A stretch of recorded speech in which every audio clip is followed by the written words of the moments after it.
What's cracking, people? Anansi here. Welcome back to X-Blades. In the last one, we continued our journey through this lost island in search of wherever we're supposed to be going.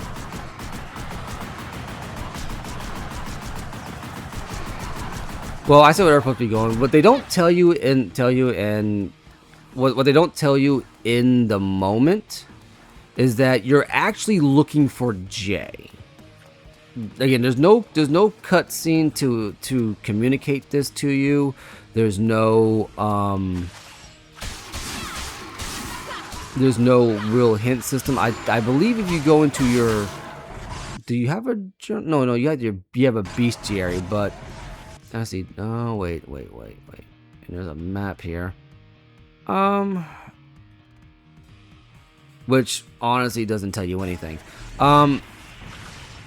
But if you go into your, if you I say go into your journal, there's no journal entry whatsoever. You basically just kind of have to know that you're supposed to be looking for Jay, and the game does not tell you this.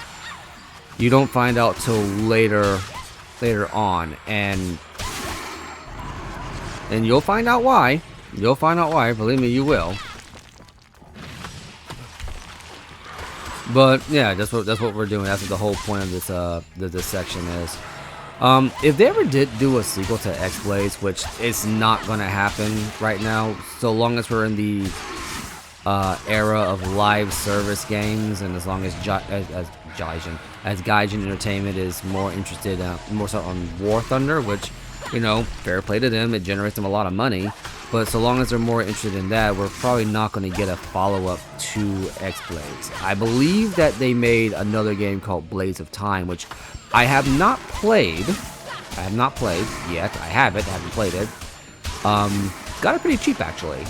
But other than that, I think they've only made like 2 standalone single-player experiences. After that, they swapped to War Thunder. No, World of. I think it's World of Tanks. Is what they swapped to. I don't know why I said War Thunder.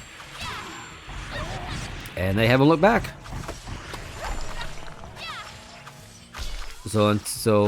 And that's probably going to remain that way until the era of live service is over, which part of me kind of hopes so, and part of me kind of doesn't. Because the problem with live service games is that they conceptualize an interesting world, and if handled properly, you know, I think Helldivers is probably one of the big examples, because they have a GM,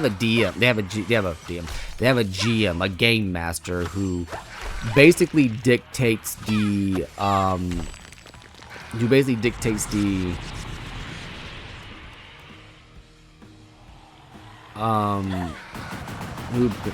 dictates the story of the online modes for the players of Helldivers. And, you know, it's a pretense. I don't think there's any cutscenes in Helldivers or any actual voice acting. So there really isn't much need to do it, but it is nice to help to give us some context as to why, to give players some context as to why they're doing what they're doing. And maybe hinting at greater accomplishments. However, I wouldn't mind having that as a single-player experience with some potentially DLC story. That's where I was hoping we were going back in the late 2000s. Let's see, flash of light.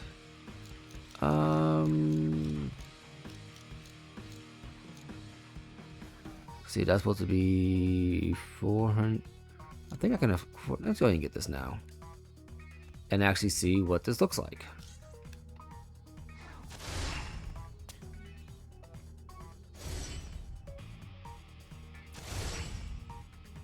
That's literally it. I mean, we'll try it out on an enemy later.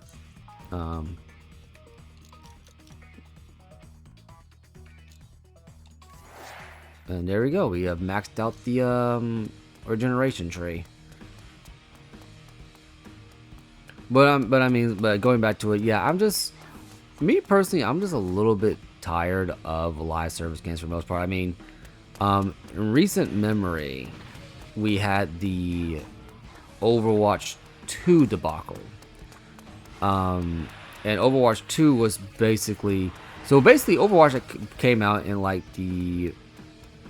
I think right at the start of the 2010s. I think like 2012, 2013, Overwatch came out.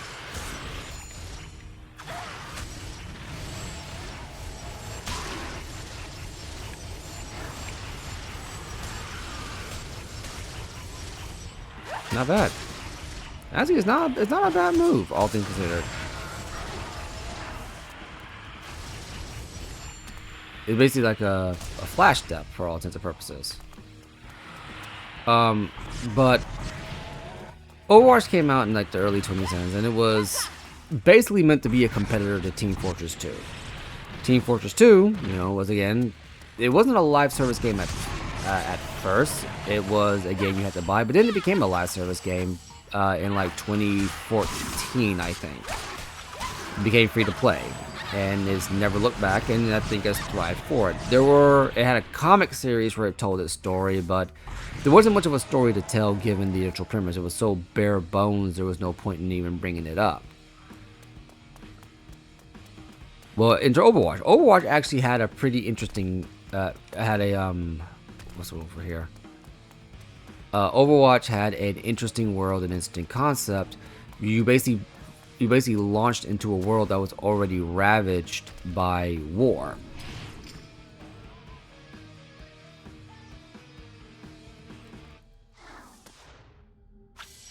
Let's see, so I hit A.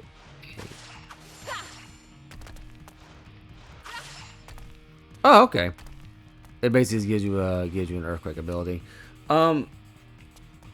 But despite how interesting the world was for Overwatch, because it was online only, you only really ever got got expansions on that story whenever you have a new season come up. What I would personally prefer is if you're gonna contextualize the multiplayer of a game, I would prefer what they did with Halo. Halo contextualizes its multiplayer in universe as other Spartans running simulations against themselves, and I think the same thing goes for Elise. I forget the exact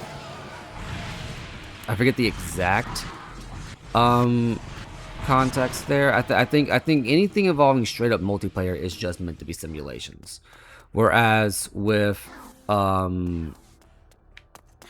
didn't mean to do that. Okay, I need to cut these open, see if there's anything in here. Any goodies? Doesn't look like it. Okay, now we can go. But Overwatch, I don't even think there. Well, I mean, there is context to each of the game modes. I think the escorting modes, you are escorting. What was that? Oh, spiders. Okay.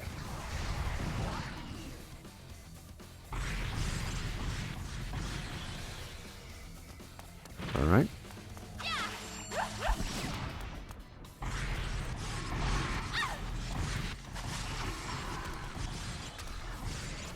Get off the stairs so there's no decent collision here. But yeah, I know some of the game modes you are escorting people of interest and certain items too, but you never really see, at least as far as I know, no one's ever talked about it anyway, but you never really see the see how that affects the world. It's just meant to be like a fun little, like, if you're paying attention, oh, you notice that you're actually doing way more than just escorting a payload or capturing a point, stuff like that. There actually is some stuff going on in the background, but I don't think it ever had any context. And Blizzard was doing comics for Overwatch at the time. I don't know if they're still doing comics now. I haven't kept up with it in years. They were doing online comics, I believe. But But all of this to say that is that eventually they were going they sunsetted the original Overwatch, which I believe cost people a lot of their skins and stuff. That if you were an OG Overwatch player, you just don't have access to those skins anymore, or you have to get them again.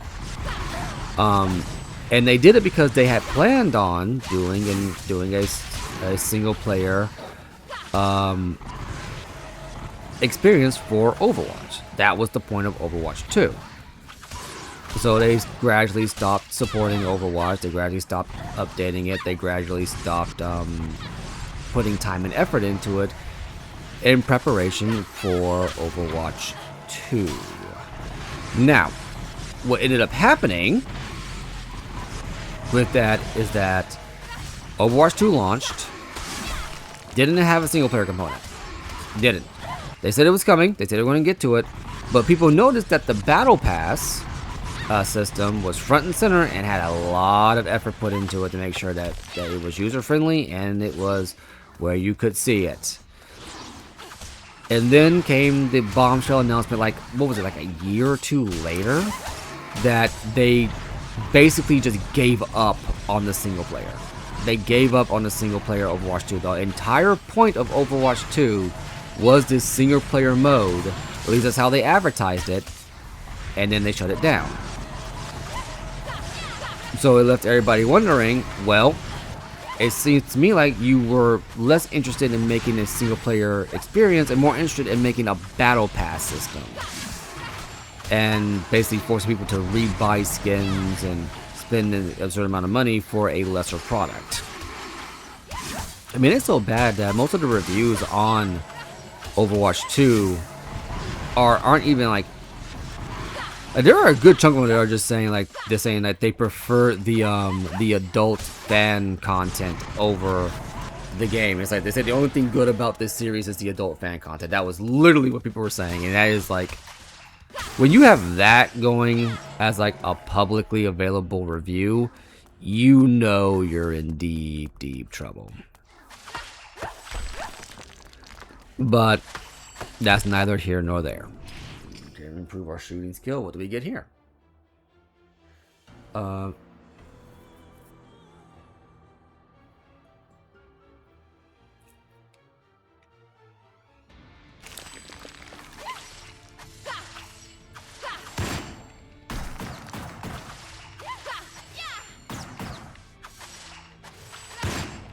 Yeah, that's what that is. Okay, so that's all that is. It's just a rather janky shooting animation at the end of your combo. But yeah, going back to it, I mean, they did all that for Overwatch and just backed out of it to the point where they eventually reneged and went from calling it Overwatch 2 to just calling it Overwatch. Just plain Overwatch. Now, granted, in the last year, they've gotten their stuff together. I think a lot of that's due to Marvel Rivals coming out. But I just can't help but feel like if they actually did an Overwatch single player, given the world they set up for Overwatch, what kind of story would we get and what would that look like? Because honestly, okay, we got Regeneration 3 now. We'll probably get that next. Okay,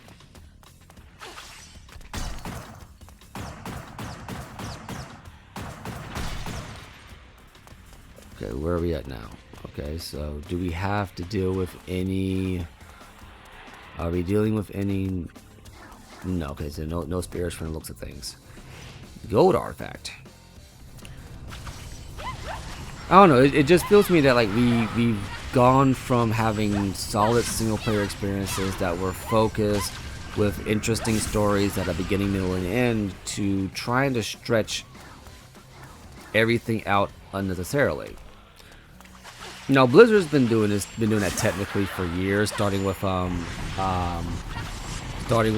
of Warcraft, because World of Warcraft was really just Warcraft. It was a single player RTS that was just meant to tell a very simple story.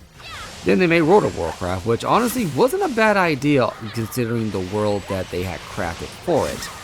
Now, granted, it has since evolved into something much different than I think what anyone was expecting it to the point where now I'm seeing that this grim dark fantasy that was the original Warcraft universe has now kind of become very whimsical, which, you know, again, nothing against that. That's the tone they want to go for, but it does mean that a change is going to have to come, and I think that change is going to upset many fans who prefer a grimdark universe. Because right now you have two people in Warcraft. I know I've kind of gone on a very odd tangent here, but bear with me. You have the people in Warcraft who wanted the grimdark fantasy setting. They wanted the Horde versus Alliance, the constant war, everything is kind of escalating sensation. Then you have the people that want the power fantasy of wielding magic and having grandiose adventures. And MMOs, for the most part, are meant to be grandiose adventures. But Warcraft as a standalone product is very much a dark fantasy setting. So that's going to have to be reconciled at some point, and I don't know how they're going to do it, to be honest with you.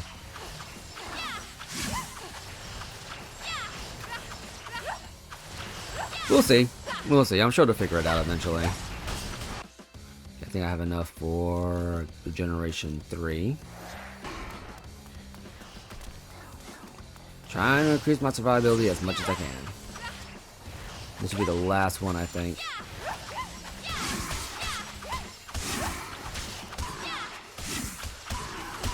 But yeah, that just kind of reinforced my point that I kind of just miss when we had games that were single player experiences for the most part.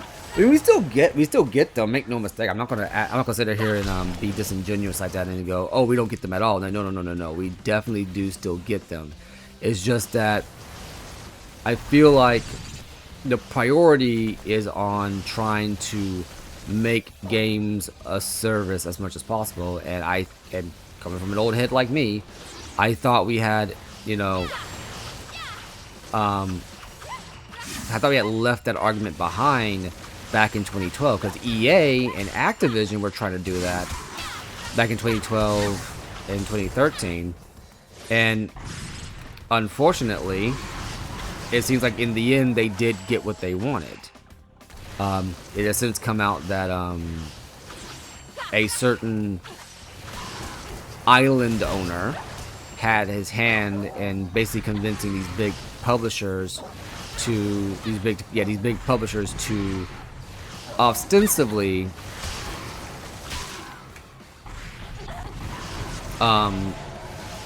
create an ecosystem that forces kids to engage with predatory business transactions. I think those shamans might be immune to magic.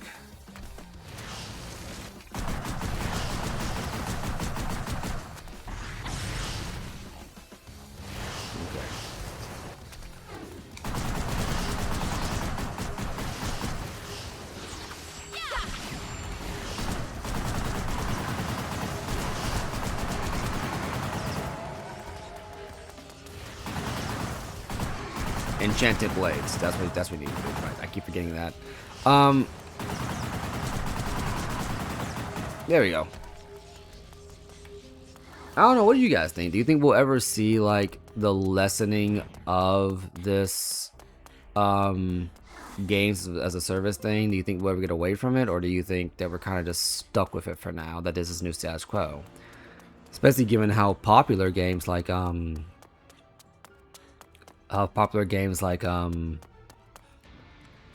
have become. And oh god, has Fortnite become exceedingly popular. Oh well, can't be helped.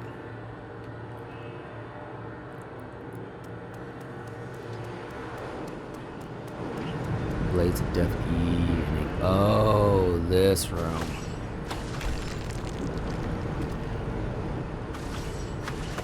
But yeah, all that to say that with regards to X-Blades and its relationship to that, you know, via its developer being more interested in getting World of Tanks, to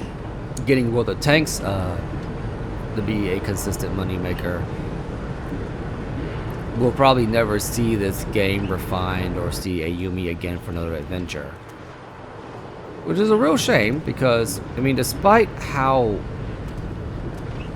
jank the game is, I think with a little bit more polish, you know, actually, you know, put some effort into the attack animations, give her some varied combos that you can more accurately see, like, okay, what level of the combo you're at. Like, if you take games like, say, Dynasty Warriors or Ninja Gaiden or Devil May Cry, sure, you have your hit this button X number of times followed by this button to perform a combo, but you can tell what step of the combo you're on based on the animation that the character does. You can't do that with Ayumi.